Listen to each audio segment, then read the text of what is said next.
कोई मुझसे पूछ रहा था, सदगुरु आप हमारे साथ इतना कठोर बर्ताव क्यों करते हैं?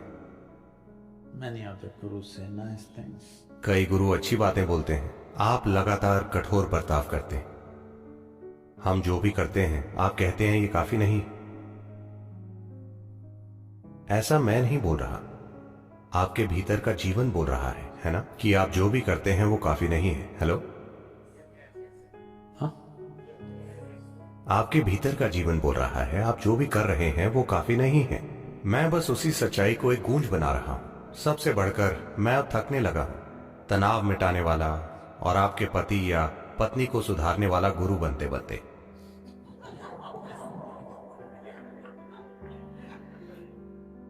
एक योगी का मतलब है कि उसे आपके साथ कुछ ऐसा करना चाहिए जो आपके शारीरिक और मानसिक नाटक से परे हो।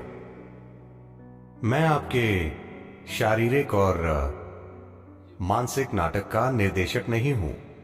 ये दोनों नाटक अच्छे से चलाना आपका काम है ना? आप में जीवन चलाने के लिए पर्याप्त बुद्धिमानी है, हाँ या ना? पर्याप्त बुद्धिमानी है। सवाल सिर्फ यही है कि वो आपके लिए काम कर रही है या आपके खिलाफ।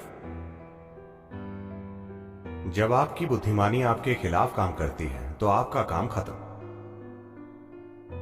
हाँ, कोई और आपके खिलाफ काम करे तो उसे मैनेज किया जा सकता है।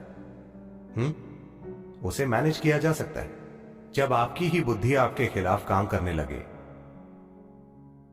तो आपका काम खत्म। उस स्थिति में कोई संभावना नहीं होती। तो तरीका क्या है? Well, आदि योगी ने आत्मज्ञान पाने के 3 बुनियादी प्रबंधों की बात की। एक तरह के लोगों के साथ जो सप्त ऋषि थे, जो 7 बहुत ही केंद्रित इंसान थे, उन्होंने आत्मज्ञान के विज्ञान की बात की और ये खोज दशकों तक चलती रही। इसके लिए आपको एक बहुत तेज बुद्धि और धीरज की जरूरत होगी ताकि आप दशकों तक किसी चीज को थामे रखें, ताकि आप बस एक ही दिशा में केंद्रित रहें। मन के द्वारा अपने मन को एक ही चीज पर रखना एक समय अवधि तक, इसके लिए जबरदस्त क्षमता चाहिए, बुद्धि की क्षमता, ताकि आप किसी चीज पर टिके रहें बिना डगमगाए। अपनी भावनाओं को टिकाए रखना थोड़ा आसान है। तो जब उन्होंने देखा कि जिस तरह वो सप्त ऋषियों को सिखा रहे थे, हालांकि शुरू में सभी को लगता है कि वो बुद्धिमान हैं और आत्मज्ञान के विज्ञान की बातें सुनकर उनका मनोरंजन होता है, कुछ समय बाद वो टिके नहीं रह पाएंगे, क्योंकि इसके लिए तेज बुद्धि और धीरज दोनों चाहिए। जो तेज हैं वो कहीं टिक नहीं पाते। वो लोग जो थोड़े मंद हैं, सिर्फ उन्हीं में थोड़ा धीरज है, यह दुर्भाग्य है। तेज और हमेशा पूरी तरह धीरज की स्थिति में भी रहने वाले बहुत कम लोग हैं, ज्यादा नहीं। तो उन्होंने अगली संभावना तब देखी जब उनकी पत्नी पार्वती आई। वो उनके पास जबरदस्त प्रेम और भक्ति के साथ आई थी। तो because her devotion and love for him was such, he could include her as a part of himself. उनका प्रेम और भक्ति ऐसी थी कि वो उन्हें अपना एक हिस्सा बना पाए और वो शिव का आधा हिस्सा बन गई। वास्तव में भारतीय भाषाओं में पत्नी को अर्धांगिनी कहते हैं, मतलब वो वाकई आपका आधा हिस्सा है। शायद अंग्रेजी में भी ऐसा एक शब्द है, Better half, bitter half, whatever. No. ये हर मामले में अलग होता है।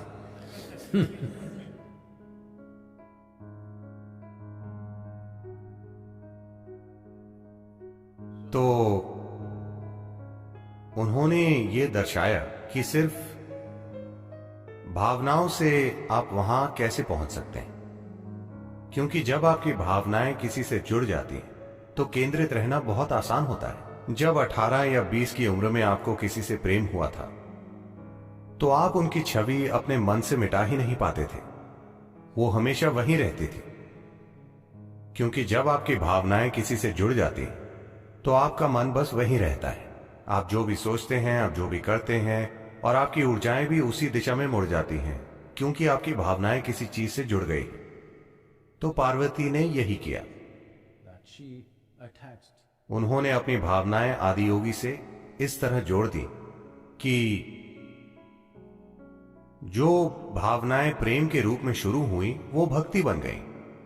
भक्ति का मतलब ये वो घोल है जिसमें आप धीरे धीरे घुल जाते हैं, आपका व्यक्तित्व कम से कम होता चला जाता है। तो वो अपने आत्मज्ञान तक उस तरह पहुंची।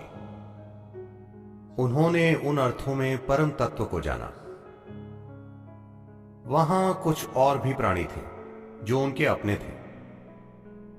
वो बिल्कुल ऐसे थे जैसे उन्हीं का एक हिस्सा हो। उन्होंने पूछा, हमारा क्या? ये सभी लोग तो चमक रहे हैं, हमारा क्या होगा? वो बोले, आप इन सभी चीजों की चिंता मत कीजिए, ये बुद्धिमान मूर्खों के लिए है, वो भावनाओं से भरे मूर्खों के लिए है। आप इन चीजों की चिंता मत कीजिए, आप बस यहीं रहिए। आप वैसे भी मेरे हिस्से हैं, आपके लिए कुछ करने की क्या जरूरत है? आत्मज्ञान और ज्ञान की चिंता मत कीजिए, आप बस यहीं रहिए। क्योंकि आप खुद को एक अलग व्यक्ति ही नहीं समझते, इसीलिए आपको कुछ करने की जरूरत नहीं, बस यहीं रहिए, यही सब कुछ है। तो इन 3 तरीकों से उन्होंने आत्मज्ञान पहुंचाया। आजकल की दुनिया में आपको बुद्धि से शुरुआत करनी पड़ती है, क्योंकि हर कोई सोचता है उन्होंने सिर्फ स्कूल में विज्ञान पढ़ा, पर आज दुनिया में हर कोई सोचता है वो वैज्ञानिक है। तो अगर आपको इस बुद्धि को ऐसा बनाना है कि वो लंबे समय तक इस तरह रह सके, तो ये बहुत बढ़िया है। इसके लिए बहुत काम करना पड़ेगा, लेकिन आपकी भावनाओं में ऐसा करने की क्षमता है। आपके जीवन में ऐसा समय आया है जब आप किसी से भावनाओं के स्तर पर पूरी तरह जुड़ गए थे, 24 घंटे जुड़े रहते थे। ऐसा हुआ है कि नहीं? तो आपकी भावनाओं में ज्यादा क्षमताएं हैं आपकी बुद्धि की तुलना में। चाहे आप पुरुष हैं या स्त्री, ये आपके लिए सच है, इस पर ध्यान दीजिए। हो सकता है आपका प्रेम इतना केंद्रित ना हो, पर कम से कम आपका क्रोध केंद्रित है, वो भी एक भावना है। अगर आपका मन आपके शरीर की आदतों से ऊपर नहीं उठता, तो मुझे माफ कीजिए, मैं आपसे बात नहीं कर रहा। अगर आप ये नहीं जानते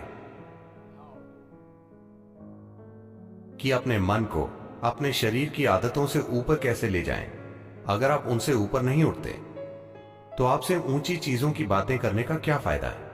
आप अपने जीवन की इच्छाओं के अनुसार नहीं चल रहे, आप बस शरीर के तौर तरीकों से संतुष्ट हैं, बस यही है। क्या यह गलत है? बिल्कुल नहीं, ये बस सीमित है। क्या सीमित होना गलत है? बिल्कुल नहीं। लेकिन अगर ये मेरे साथ हो तो मैं इसे अपने जीवन के खिलाफ एक अपराध मानूंगा। लेकिन अलग अलग लोगों के अलग अलग मापदंड होते हैं, ये बिल्कुल ठीक है।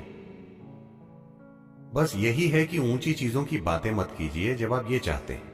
ये आपके समय की बर्बादी है और मेरे समय की भी। कुछ शारीरिक चीजों ने लोगों के मन में इतना बड़ा रूप ले लिया है कि ऐसा लगता है उनसे परे जाने का कोई तरीका नहीं है। नहीं, आपको बस उसे थोड़ी सी ज्यादा जागरूकता के साथ देखना होगा। क्या आप में इन चीजों से परे जाने की बुद्धि नहीं है? आप में है, मेरा विश्वास कीजिए।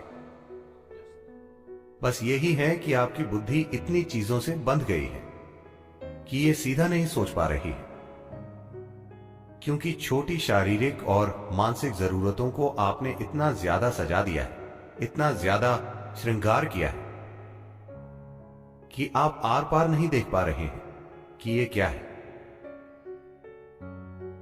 ये बहुत सरल प्रक्रिया है। भूख और कामुकता की शारीरिक जरूरतें बहुत ही सरल चीजें। अगर आप उनके असली रूप को देखें तो बहुत आसानी से आप इनके परे देख सकते हैं। शरीर और मन, ये साधन आपको इसीलिए दिए गए हैं ताकि आप जी सकें, ना कि इसलिए कि आप इन 2 साधनों के गुलाम बन जाएं। आपका काम इन पर महारत हासिल करना है।